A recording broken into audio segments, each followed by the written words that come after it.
characters that like try to put down the pressure with their quick arms, like Spring Man. And then you have Twintelle who can kind of counter that a bit.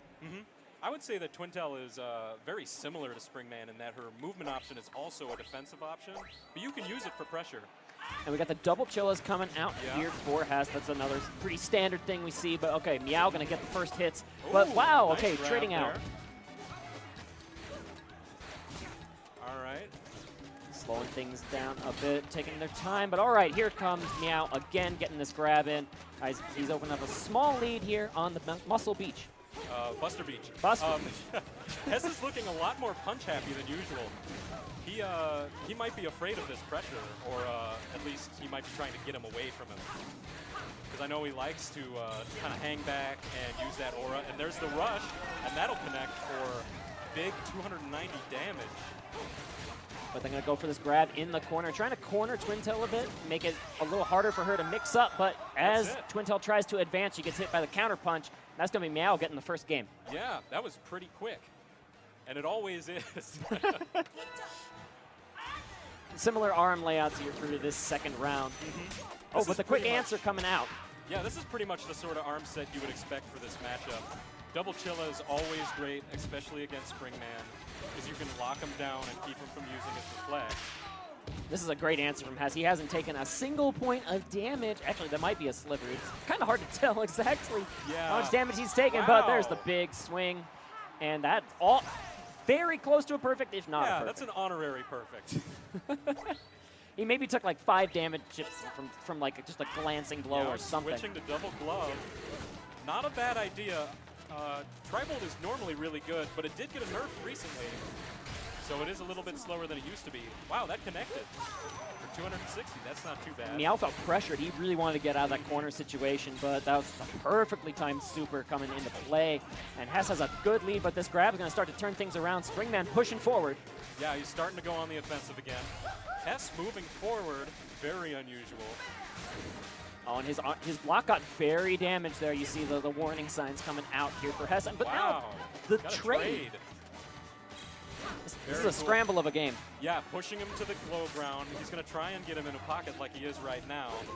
Those pockets, I tell you, they're scary, especially when they have rush. You have nowhere to go, and Springman going to take a big hit from that rush. And the counter punch, trying to, again, get out of that corner. This is a map where the corner can just get you in just a really sticky situation, as you were saying. Yeah, this is a great map for both characters, actually, because they have great tools for pushing you into the corner and then just laying on the wake-up pressure. And that's exactly what we saw there with Hess at the end. You know, just using the aura in the air to kind of keep him from getting out. Right.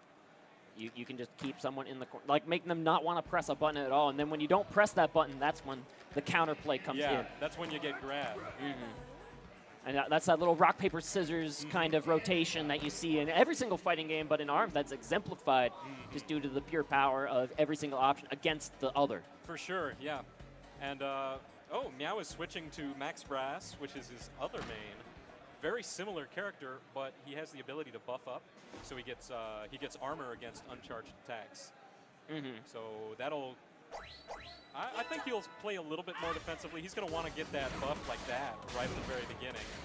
You see the little parry coming out early here for Meow, trying to get like a strong blow in, but that first knockdown is going to go to Hess, and he's just swinging these arms one at a time, just saying, I dare you to advance. His aim has been pretty good so far, too. Yeah, for sure. And, you know, with every punch he's gaining rush, you can see already he's got a big rush advantage. Right. And in a game like this, rush is a supreme tool. Rush can do about like 3/10 of someone's life bar. Life bar is 1,000 in this game. And you see, you can also cover your own advances. That grab would normally be pretty punishable on that whiff, but you have Hess here covering that with the rush. Does great damage, seals out the round, and a good lead in this game too. Yeah, really smart play. Yep, so he gets the free buff up right at the very beginning. That's what you want as a brass player.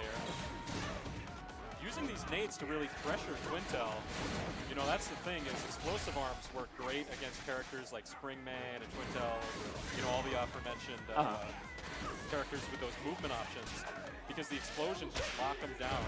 You can't move nearly as freely. So that's probably what he's going for. You have to respect that second hit on the charge. Yeah, exactly. And see, there it is, the 50 damage coming in, and it leads to a good combo. Meow taking a pretty sizable lead here. Of course, Twintelle does have that rush charge. I do not believe we're going to see her throw it out unless the round is close to finishing. Yeah, I wouldn't use it unless we were a closer. And yeah, that grab will get counter punished. rush. That's going to be an even 1-1 game score apiece here in this round 2. Remember, Meow needs to win this match in order to stay alive in at least this early round of the round robin. Hess moving right in with the rush advantage, which is always nice, but he didn't win that grab trade. All right, this is going to be a good punish on the grab. Just gets an early lead, 290 damage, no slouch.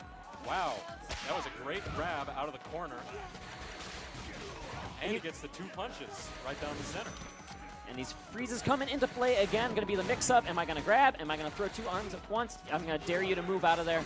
Yeah. And Hess establishing at least a good stance on the stage. For sure.